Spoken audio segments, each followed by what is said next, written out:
Insya Allah yang hadir duduk di majelis ilmu pada malam hari ini, fantazio sholat ba'da sholat, menanti sholat sesudah sholat adalah salah satu amal, kata Nabi, menggugurkan dosa-dosa, wa yarfa' bihi darajat, mengangkat derajat. Insya Allah kita yang hadir di semua hamba-hamba yang dimuliakan Allah Subhanahu wa Ta'ala. Amin. Bapak Ibu jamaah yang dimuliakan Allah Subhanahu wa Ta'ala. Waktu yang paling pendek pengajian itu waktu maghrib ke isya. Jadi waktunya sangat terbatas. Makanya Bapak Ibu tenang sekejap. Tak lama, lebih kurang hanya 20 menit saja. Habis itu masuk waktu sholat isya. Bapak dan Ibu jamaah maghrib dan isya yang dimuliakan Allah. Inna iddatash syuhuri 'inda Allah 12 syahr. Bilangan bulan di sisi Allah itu ada 12. Minha arba'atul hurum. Dari 12 bulan ada 4 bulan hurum. Hurum jamak dari haram. Haram artinya mulia. Ada 4 bulan mulia. Mana yang 4? Tidak disebut Allah dalam Quran, tapi ada dalam hadis. Mana hadisnya Ustaz? Salah satu mutawaliyatun, 3 bulan yang berturut-turut, satunya terpisah dari yang 3, baina Jumada wa Sya'ban. Mana 3 bulan haram yang berturut-turut? Zulqa'dah, Zulhijjah, Muharram. Satu lagi terpisah dari yang 3. Mana dia tempatnya? Baina Jumada wa Sya'ban. Letaknya antara bulan Jumadil akhir dan bulan Sya'ban. Itulah dia bulan Rajab. Dan malam ini kita sudah ada di pertengahan bulan Zulqa'dah. Artinya apa?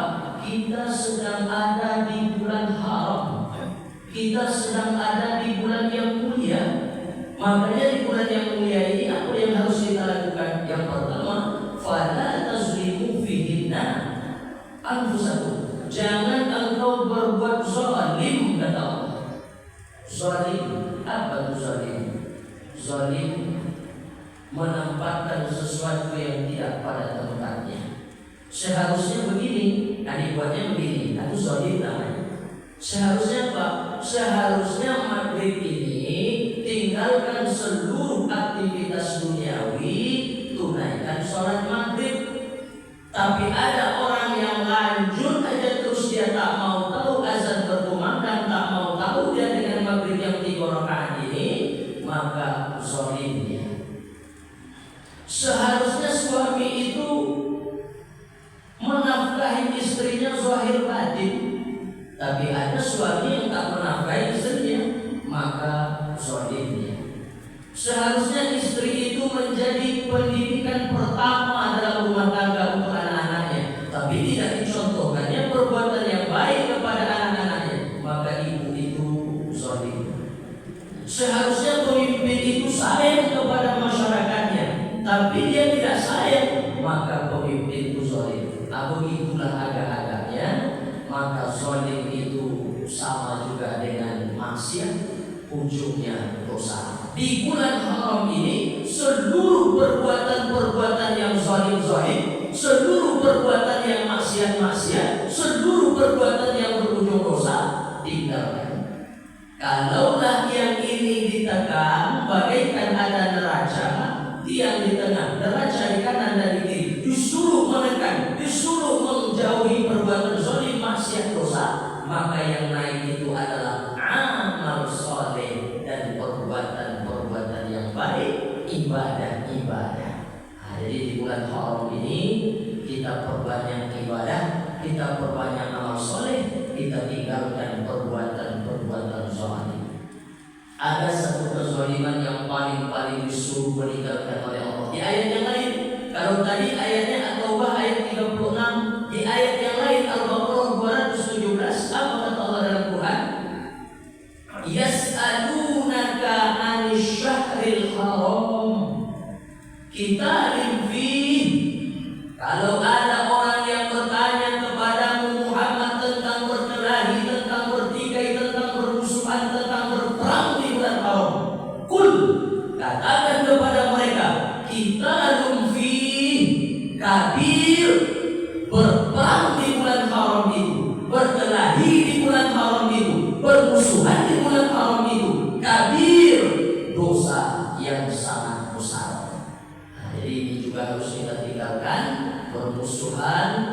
bertikai-tikai, berkelahi, tidak terus apalagi berperang.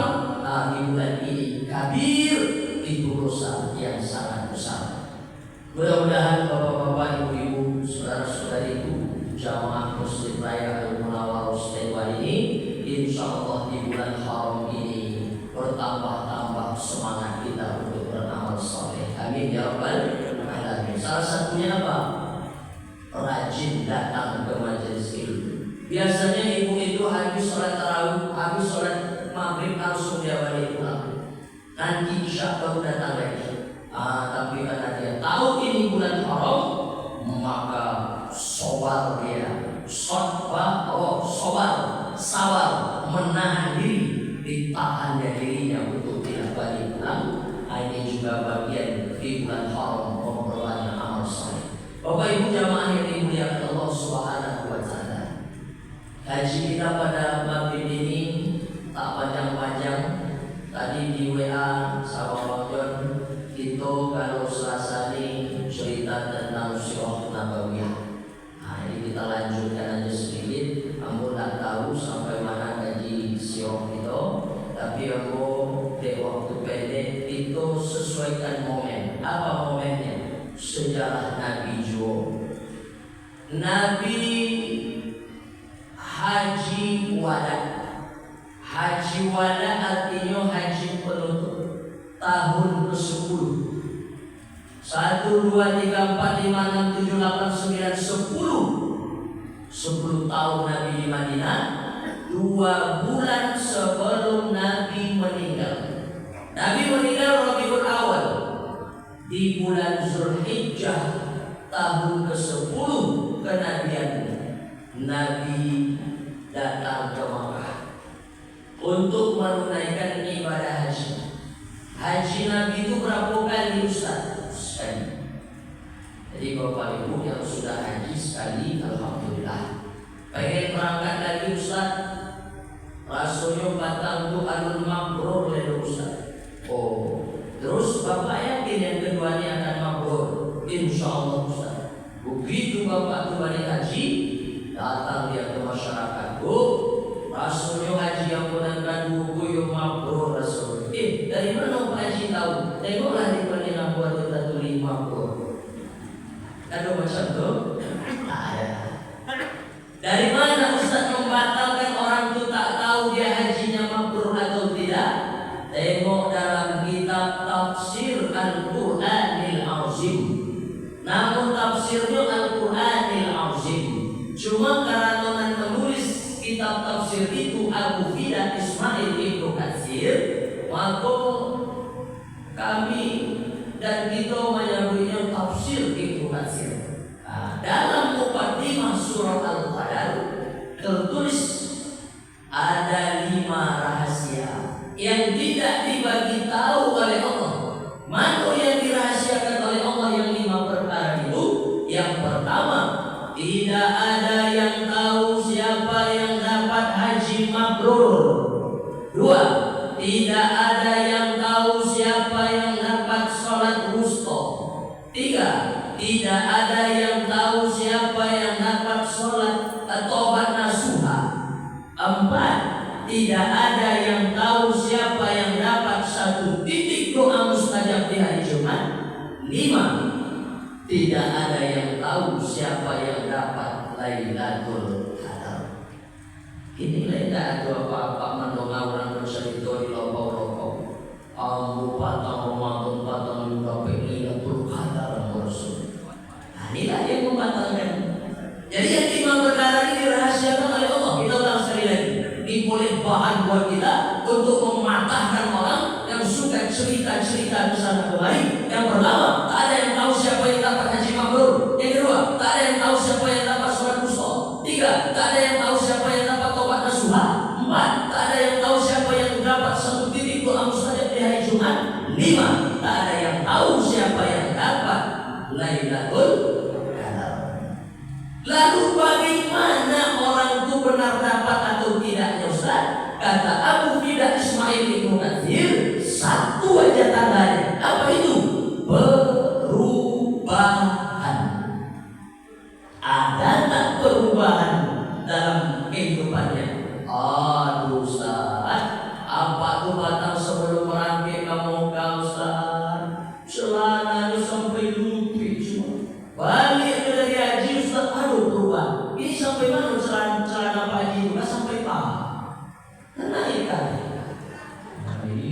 bukan mabrur, tapi mabut namanya. Dia haji atau umroh kedua. Yang pertama mabrur, yang kedua marbut. Mabrur diterima hajinya, marbut ditolak hajinya. Secara syariat dia menunaikan rukun haji, tapi secara hakikat hajinya marbut tertolak. Ada perubahan. Tapi perubahan yang dimaksud itu perubahan ke arah yang lebih baik. Kalau macam itu lah ya Ustaz. Padahal Pak Haji itu sebelum berangkat ke Mekah sudah punya setiap kali lewat kota 2.000 kan? Kini barang 2.500. Bagaimana 500 rupiah aja dia. Bapak Ibu yang dimuliakan Allah. Begitu juga yang lain. Ada orang yang bertobat kepada Allah, tobatnya diterima Allah. Tengok ada tak perubahannya. Ada orang yang dapat sholat mustoh, atau tidak.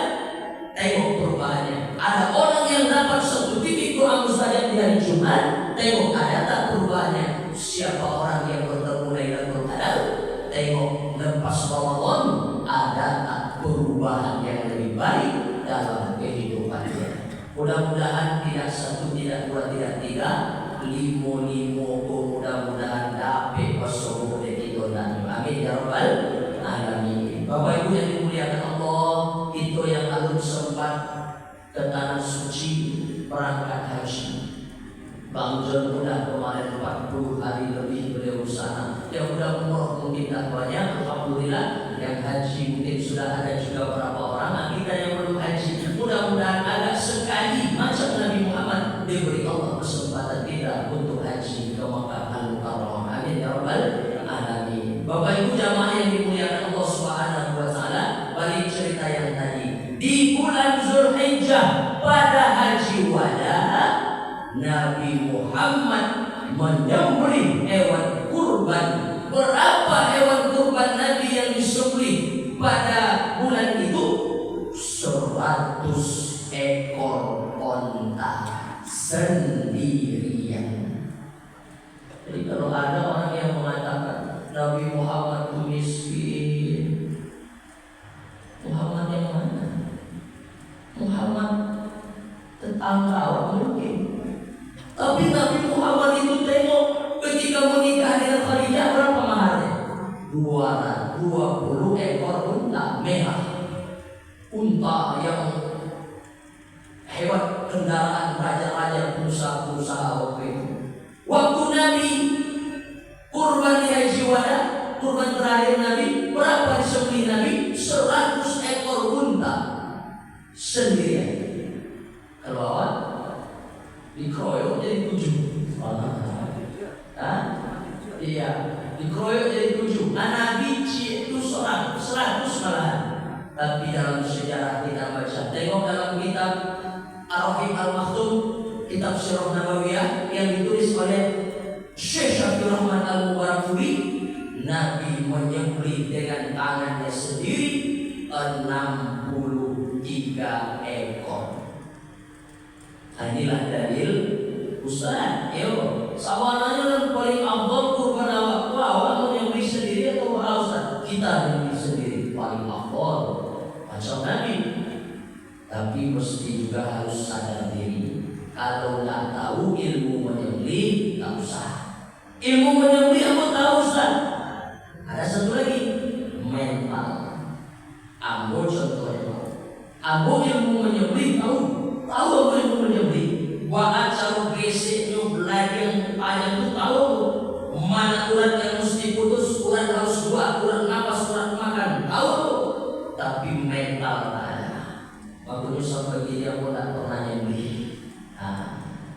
Nak tahan aku menengok pekikan kambing. Cuma kalau lah masak tak bertahan kalau tak makan. Ilmu menyembelih ada, mental ada. Mental ada, ilmu menyembelih ada di kampung aku. Mentalnya luar biasa. Kurban tu yang menyembelih, kurban apa? Disembelih. Mental ada, ilmu menyembelih ada.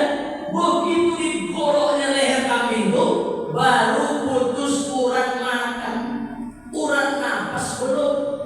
Tak boleh sebut kambing itu tagak balik lari ke sepanjang kampung. Ada bapak tadi nampaknya kami kesurupan. Apa pula kesurupan? Memang belum putus lagi napasnya. Ada juga orang ilmunya beritahu gak putus kok urat tahu ya, tapi mental tak ada. Menengok darah yang menyembur, sapi belum mati apa telah pingsan. Jadi dua-duanya mesti ada. Kalau ada dua-duanya, mental ada, ilmu nyembelih ada, afdal menyembelih sendiri hewan kurban kita. Nabi pada haji wada itu menyembelih 63 ekor. Tiga berapa ekor dari 100? 37 diserahkannya kepada Sayyidina Ali. Jadi dalil ada dua. Nyembelih sendiri elok, kalau diserahkan nyembelih kepada orang sah tak usah. Nabi Muhammad diserahkannya sisa dari yang 100 tadi kepada Sayyidina Ali. Sayyidina Ali menyelesaikan yang tersisa 37. Jadi Bapak Ibu yang dimuliakan Allah, dua-duanya elok. Ibu ikut peserta kurban, ya. Suami pandai nyembelih, sembelih sendiri. Tapi kalau tak ada yang dua tadi, menyerah saja kepada panitia kurban. Apa artinya ini? Nabi berkurban setiap tahun. Nabi berkurban setiap tahun, ya. Makanya kata Nabi ada dalil begini. Ada 3 bagiku wajib kata Nabi, walaupun tatawu. Bagi kalian sunat saja. Mana yang 3 yang wajib bagi Nabi? Yang pertama bagiku wajib sholat duha kata Nabi, bagi kalian sunat saja. Yang kedua bagiku wajib sholat witir, yang bagi kalian sunat saja. Yang ketiga kata Nabi, bagiku wajib kurban, bagi kalian tatawu sunat saja. Ada dalil yang diambil oleh Imam Syafi'i bahwa kurban itu sunat muakkad, tidak wajib. Tapi beda ketika kita bertanya kepada orang-orang di India, kepada orang-orang di Turki yang Islam, tanya, bagi kalian kurban apa hukumnya? Wajib kata dia. Kenapa wajib? Tengok dalam fikih sunnah Sayyid Sabiq. Fikih sunnah Sayyid Sabiq madhabnya Hanafi. Dalam madhab Imam Hanafi kurban wajib. Kenapa Imam Hanafi mengatakan kurban wajib? Dalil yang dipegang oleh Imam Hanafi bukan dalil yang tadi. Dalil yang mana yang dipegang? Man wajada sa'atan, siapa orang yang memiliki kelapangan rezeki, walam yudhi, tapi mereka tak mau berkurban, fala yaqrabanna musallana kata Nabi, jangan mereka dekat-dekat tempat sholat kami. Ada satu kaidah dalam usul fikih. Kalau ada dalil, dalam dalil itu ada ancaman, maka perkara itu wajib. Kata Imam Hanafi, ini kan dalilnya ada ancamannya. Mana ancamannya? Fala yaqrabanna musallana, jangan dekat-dekat tempat sholat kami. Dia orang kaya, duitnya banyak, gelang emasnya besar, cincin emasnya diberi 4, kalungnya 1 kilo, tapi tak mau berkorban. Fala yaqrabanna musallana. Ada hidup Nabi Muhammad hari ini, besok datang orang kaya itu ke tempat sholat, diusir oleh Nabi. Begitu marahnya Rasulullah kepada orang yang pelit, kepada orang yang bakhil, kepada orang yang kikir, titik pada pinggan. Jadi Bapak Ibu yang dimuliakan Allah, kata Imam Hanafi kurban itu wajib. Tapi awak di Indonesia ambil pendapat Imam, alhamdulillah, Bapak Ibu, untuk awak Imam Syafi'i. Tapi sebenarnya awak tak perlu memperdebatkan wajib dan tidaknya. Tengok dalil yang lain. Makanya disunnahkan, masih sejarah Nabi. Nabi waktu penyembelihan hewan kurban disuruh oleh Nabi keluarga menengok.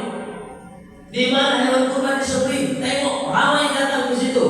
Aisyah tengok, Ali dibawanya Fatimah, dibawanya Hasan Husain. Maka sunnah hukumnya meramaikan tempat penyembelihan hewan kurban. Ini para panitia kurban, jangan marah kalau orang ramai menengok, asal mereka tidak mengganggu. Ramai bagus, syiar syiar. Apalagi yang menengok itu adalah orang yang memang berkurban. Jadi orang yang berkurban sunnah bagi dia menengok hewan kurban yang disembelih. Maka kata Nabi, sebelum darah hewan kurban yang menyentuh tanah, tengok nanti ibu ikut berkurban ya, tengok sapi dulu disembelih. Bismillahirrahmanirrahim, wallahu akbar, Allahumma minka walaka, Allahumma taqabbal min fulan bin fulan fulan bin fulan. Pas disembelih, tengok darah mencucur di ujung pisau, jatuh ke tanah. Berapa lama? 2 detik. 2 detik atau kalau agak tinggi 2 detik. Kalau agak rendah sedetik sampai. Ada yang lebih cepat kata Nabi. Sebelum darah hewan kurban itu menyentuh tanah, ada yang lebih cepat sampai. Apa dia? Ampunan Allah untuk orang yang berkorban. Siapa yang menjamin kita bahwa kemarin Ramadan kita sudah dapat ampunan Allah? Siapa yang menjamin kita bahwa kita rajin menunaikan sholat 5 waktu bahwa kita sudah dapat ampunan Allah?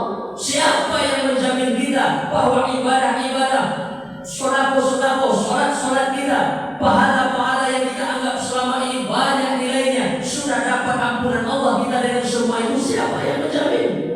Maka barangkali dengan hewan kurban kita itulah agak-agaknya disitulah kesempatan dosa-dosa kita diampunkan Allah Subhanahu wa ta'ala. Tidak ada amal yang paling dicintai Allah hari ini kata Nabi, melainkan apa? Min iromatid dam, mengalirkan darah hewan kurban. Bapak Ibu, elok ceramahnya akan disampaikan jauh-jauh hari supaya ibu-ibu tak ada lagi cerita banyak ini dan itu, penyesalan ini dan itu. Karena banyak juga kalau cerita tentang keistimewaan ibadah kurban ini disampaikan 2 hari menjelang orang penyembelihan. Apa kata ibu tuh? Oh ini Ustaz, cumulah agak jauh-jauh hari Ustaz menyampaikan tentang keistimewaan keutamaan ibadah kurban. Pastilah titik 3 juta petang menjadi membelikan Vivo, lalu jadi dibalikan Oppo, lalu ganti HP. Kini apa Ustaz kata bolikan HP? Jadi ini ada waktu sekitar agak 3 pekan lagi. Maka ibu-ibu, lihat dong titik 3 juta di rekening ibu. Enggak Ustaz, 3 juta enggak dong? Enggak, itu berapa dong? 30 juta. Kalau udah 30 juta, kamu enggak tahu di Munawarah berapa kurban? Berapa banyak? 27. Kalau sampai 3 juta kilonya 2 juta 700. Cuma memang banyak rokok dah kadang ada batang jamaah itu tidak tubuh hitam. Ya, yuk awaklah membayar kurban batang. Gosok kawan di masa pagi. Ada tuh yang kamu ikut peserta kurban. Mana mobil ini? 27. HP yang sedang promoan ini. Oh ini goncang mau beli Ustaz. Atau aja itu, beli HP di Shopee je. La ilaha illallah. Kalau ada kawan-kawan dan macam itu dan membuat awak akan bakal jadinya ikut kurban, bacaannya panggil Bu mari saudara. Bacakan ikan yang yo ayat kursi yang dibaca imam tadi. Allahu la ilaha illa huwal hayyul qayyum. Karena itu setan. Mudah-mudahan ibu-ibu tapi kalau ada Bapak Ibu yang dimuliakan Allah Subhanahu wa ta'ala, begitulah agak-agaknya istimewanya ibadah kurban. Bagi Nabi memang mengatakan ini wajib bagiku, bagi kalian sunat walaupun tatawwu, sholat witir, sholat duha, kurban. Tapi kalau ada gitu jamaah al-Munawarah istiqomah dengan 3 amalan ini, sholat witir, sholat duha, kurban setiap tahun, amalannya amalan kenabian. Insya Allah tegak kakinya besok dengan Rasulullah di hari kiamat itu dekat. Amin ya rabbal alamin. Bapak Ibu jamaah yang dimuliakan Allah Subhanahu wa ta'ala, bahkan di hadis yang lain apa kata Nabi? Besok hewan kurban itu akan datang di hari kiamat. Nabi sebut dalam hadis itu, yang datang itu 3 kata Nabi. Yang pertama tanduknya, yang kedua bulunya, yang ketiga kukunya. Tengok bahasa Nabi luar biasa. Tanduk, bulu, kuku.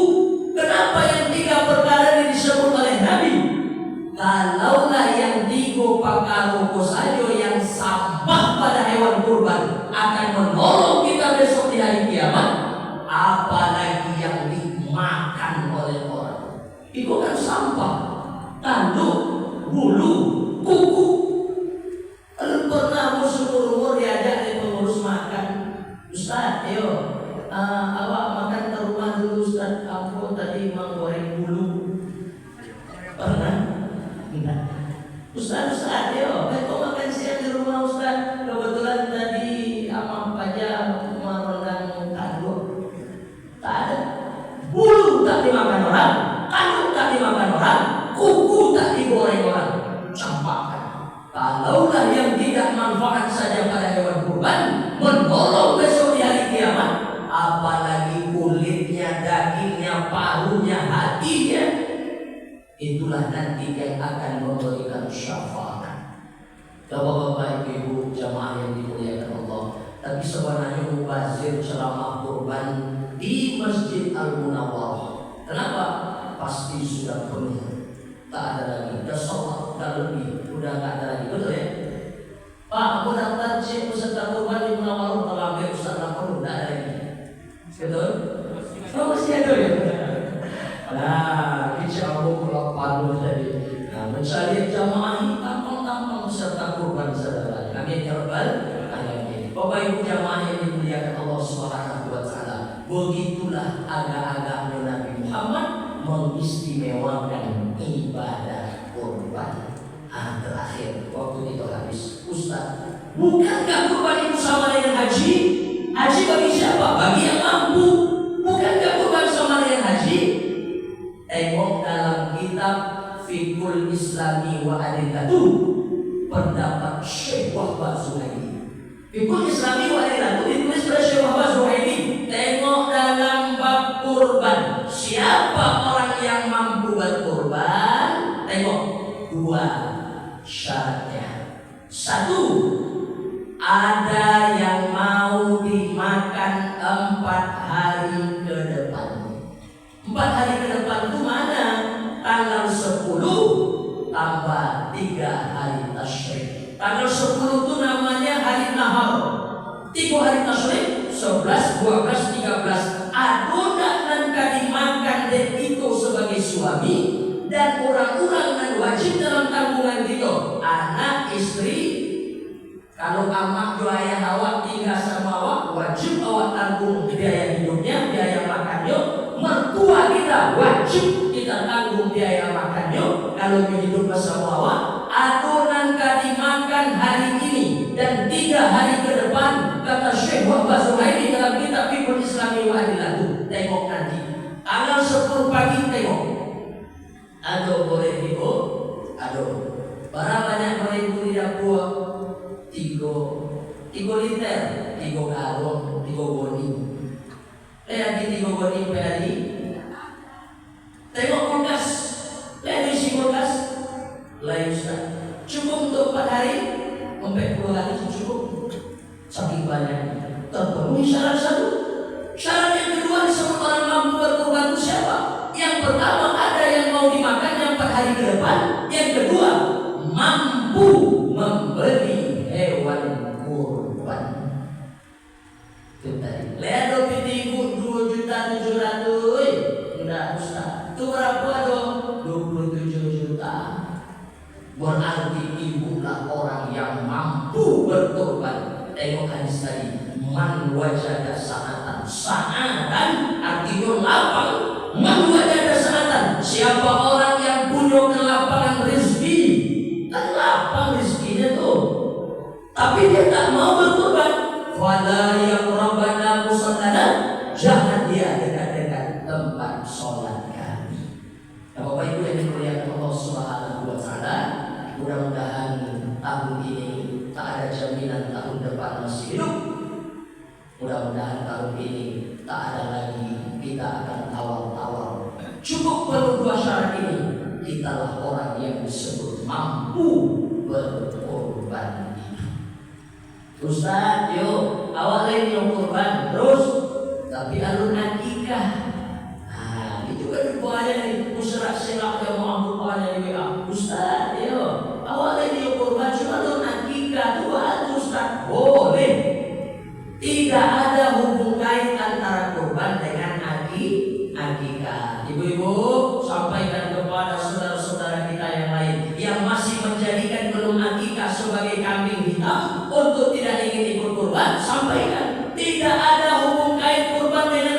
akikah, dua makom yang berbeda. Kurban ya kurban, akikah ya akikah. Tidak ada hubung kait sama sekali.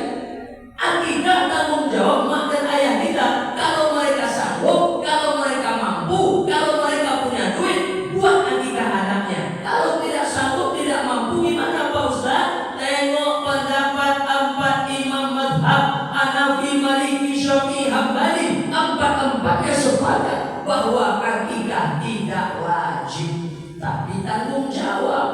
Kalau ada duit, buat akikah. Kullu mauludin rahinatun bi aqiqatihi. Kalau engkau punya anak, anakmu itu tergadai kata Nabi. Maka kalau tergadai tebus. Bagaimana cara menebusnya? Tuzbahu anhu yauma sab'ihi. Sembelihkan kambing di hari ke-7. Tak ada duit di hari ke-7, boleh hari ke-14. Tak ada duit hari ke-14, boleh hari ke-21. Tak ada duit juga hari 21, kapanpun boleh buat akikah. Tak usah tengok-tengok tanggal. Yang kedua, bagaimana cara akikah? Yuhlaku, cukur rambutnya. Yang ketiga, wa yusamma, kasih nama yang bagus-bagus. Tanggung jawab akikah kita, tanggung jawab mak dan ayah kita. Kalau mereka dulu sanggup buat akikah, elok bagus. Kalau mereka dulu tak sanggup, sekarang kamu sanggup Ustaz. Ada ibu titik ini 3 juta beli kambing dengan upah masak semua. Ada Ustaz. Kamu beli akikah sendiri boleh Ustaz? Boleh. Boleh silakan. Tapi kalau kini gua rugi 3 juta, nggak usah akikah dulu. Daftar sebagai peserta kurban. Kenapa? Kurban waktunya pendek. 4 hari aja waktunya. Bulannya cuma dengan Zulhijjah saja. Waktunya cuma 4 hari. 10, 11, 12, 13. Siapa yang menjadi hewan kurban yang di luar 4 hari ini, maka tidak lagi dianggap berkurban, hanyalah penyembelihan biasa saja. Kalau akikah boleh buat kapan saja. Silakan. Nah, Bapak Ibu yang dimuliakan Allah Subhanahu wa taala. Jadi inilah jawaban bahwa tidak ada lagi alasan bagi kita yang tidak belum diakikahkan oleh mak dan ayah kita, tidak menghalangi kita untuk ikut sebagai peserta kurban. Bapak Ibu yang dimuliakan Allah Subhanahu wa taala. Habis waktu kita belum? Ada. Oke, kita manfaatkan untuk tanya jawab. Karena inilah yang dapat disampaikan pada kesempatan ini. Mudah-mudahan bermanfaat. Ibu yang paling belakang silakan.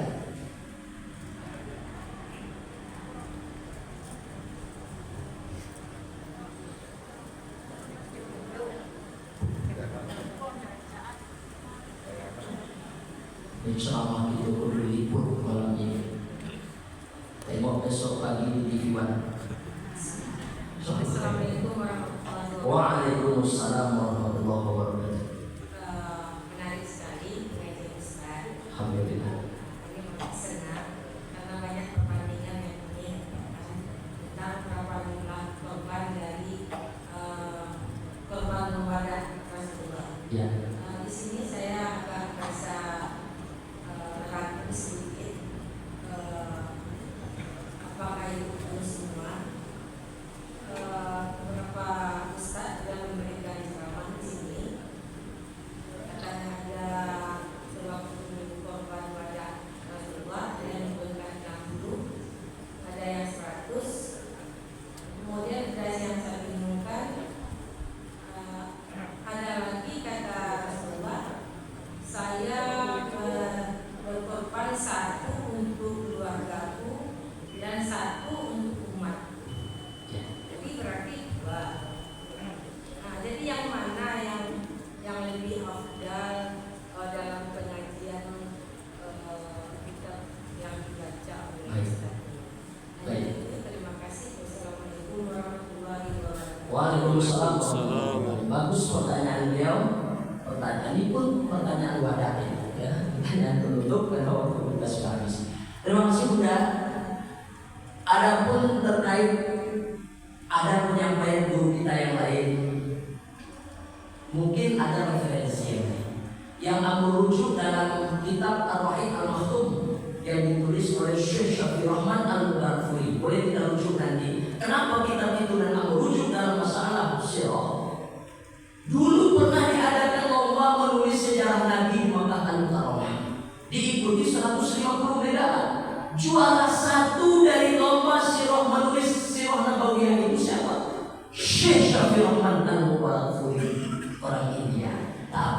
kitab yang lain yang ditulis oleh ulama-ulama yang lain rancang teologi. Ya, nah, jadi aku merujuk tadi bahwa Nabi pada kurban beliau yang terakhir itu menyembelih 100 ekor unta terbaik, 63 ekornya beliau sembelih dengan tangan beliau sendiri, selebihnya diserahkan kepada Sayyidina Ali. Itu tanda-tanda bahwa orang boleh menafsirkan benar. Kenapa Nabi sembelih 63? 2 bulan setelah itu Nabi wafat di usia 63 tahun. Satu. Yang kedua, Ustaz, Nabi menyembelih ini kambing ini kurban untukku dan keluargaku, Muhammad wa ala ali Muhammad, dan satu lagi untuk ummati Muhammad. Ya, makanya itu ada pendapat sebagian guru-guru awam menyebut boleh nggak satu kambing saja tapi dijadikan itu kurban atas nama satu keluarga. Ada pendapat boleh, silakan, tidak ada masalah. Walaupun dalam mazhab Imam Syafi'i menyebut bahwa satu kambing untuk satu nama, lembu, sapi, kerbau, unta itu boleh untuk 7 nama. Nah, jadi boleh-boleh saja, ini masalah perbedaan pilihan fikih saja. Ya, jadi Nabi pernah menyembelih kambing yang satu atas nama beliau dan atas keluarga beliau. Satu lagi kambing disembelih oleh Nabi. Ini bukan terjadi pada haji wada. Itu kurban-kurban yang sebelumnya. Dan Nabi pun dalam menyembelih yang 100 ekor pun membawa pula sayangnya Nabi Muhammad ini kepada kita. Ini kurban siapa? Kurbanku, kurban keluargaku, kurban umatku, disebut oleh Nabi umat. Makanya sampai Nabi Muhammad nafas terakhir masih lagi disebut oleh Nabi ummati, ummati, ummati, umatku, umatku. Nah, jadi boleh-boleh saja bunda ya. Nah, jadi tidak ada masalah itu. Nah, tidak perlu juga kita peruncing perbedaan masalah pendapat itu. Yang penting adalah ikutlah sebagai peserta kurban. Terakhir Pak, jangankan macam bunda ini, ada lagi yang lebih ekstrim pertanyaan beliau. Apa? Satu tempat, Ustaz ya, sebenarnya berkorban dalam keluarga itu yang lebih baik atas nama suami atau istri Ustaz? Inilah yang kami perdebatkan 2 bulan terakhir Ustaz. Istri, suami, istri, suami. Akhirnya gimana? Akhirnya kami batalkan berkorban tahun ini. Tidak ada. Nah, lebih parah itu. Nah, jadi boleh-boleh saja atas nama suami dulu, oke. Tahun depan atas nama istri kalau hanya kesempatan hanya satu kambing contoh ya. Nah, begitu bunda ya. Nah, jadi tidak ada masalah. Oke, terima kasih bunda. Seiring dengan itu habis pula waktu kita, mudah-mudahan kalaupun kita tidak berjumpa lagi nanti, maksudnya tak berjumpa bukan berarti yang mau mati ya. Nah, mungkin dengan guru-guru kita yang lain nanti boleh kita lebih dalamkan masalah ini sebelum penyembelihan hewan kurban kita lakukan. Berdoa kita kepada Allah Subhanahu wa taala, mudah-mudahan Allah mudahkan segala urusan kita. Salah satunya Allah mudahkan rezeki kita. Insyaallah ikut sebagai peserta kurban tahun ini. Hanya 2.700.000 saja. Amin ya rabbal alamin. Suruh mendaftar ya. Hah? Suruh mendaftar? Udah langsung ajakan mendaftar. Jadi lu buka pendaftarannya.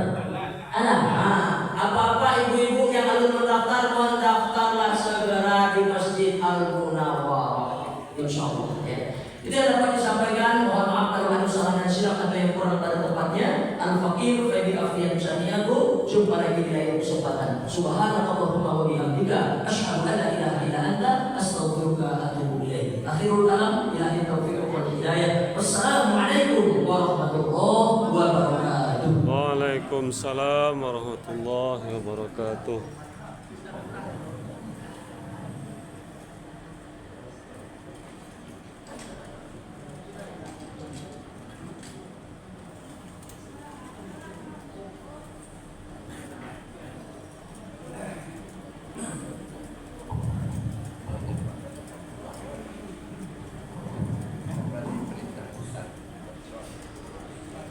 Allahu Akbar, Allahu Akbar. Allahu Akbar,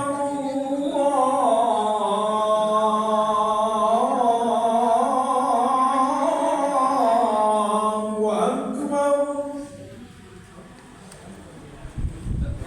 أشهد أن لا إله إلا الله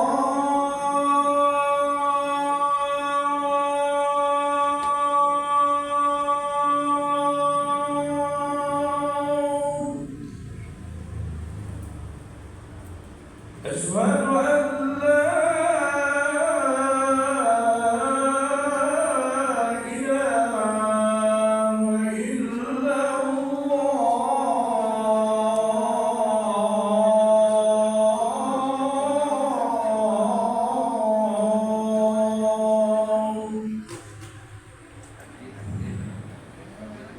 أشهد أن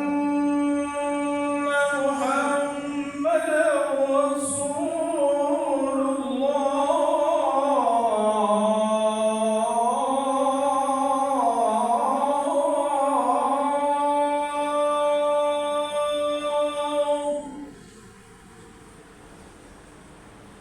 أشهد أن محمدا رسول الله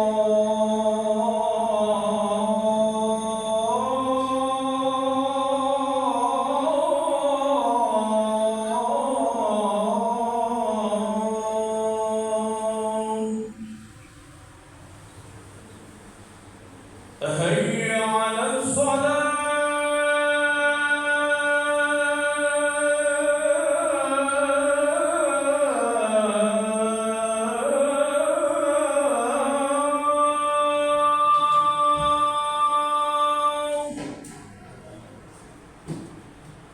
هيا على الصلاة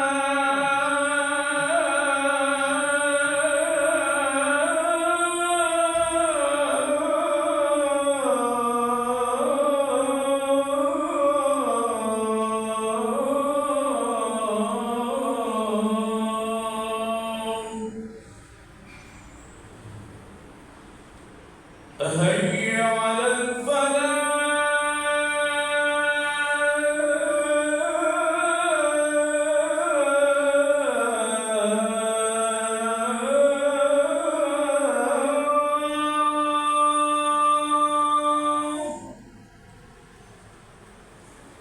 هيا على الفلاح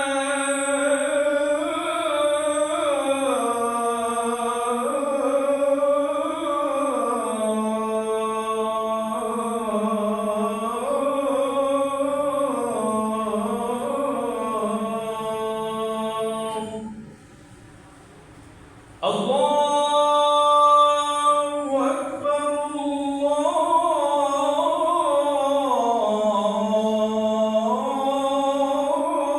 الله أكبر لا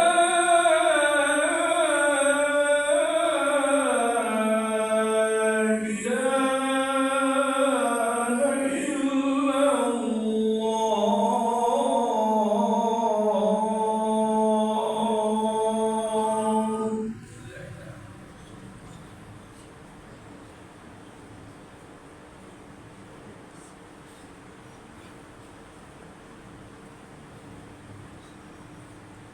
الله